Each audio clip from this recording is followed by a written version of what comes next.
Tignan nyo yung lipstick ko, guys. Nagulat ako, ngayon lang ako nagsalamin. Kasi naglaba ako. Yan, naglaba ako. So, pag salamin ko, kasi pinunasan ko yung pawis ko.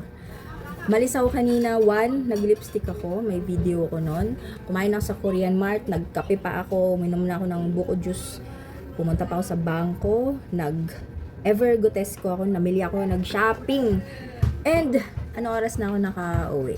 6:45. Ilang oras yon.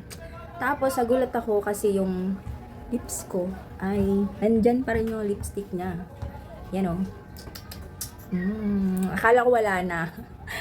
Nagsalamin ako kasi nga, nagpunas ako ng pawis. Galing talaga ng matte ink lipstick. Yan.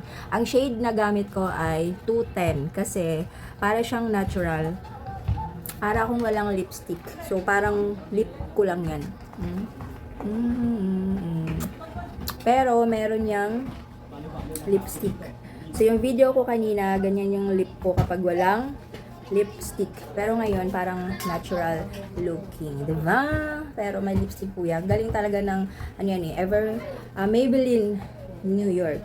Shade ko ay 210. So, pili na lang kayo kung anong shade ang bagay sa inyo. Ito kasi, matagal ko nang gamit yan. Siguro, 7 years na. Parang natural lang. Parang wala akong lipstick. Tagal niya. Nagulat nga ako ngayon eh. Kasi ngayon lang ako nakapagsalamin ulit. Kala ko nawala. Di pala.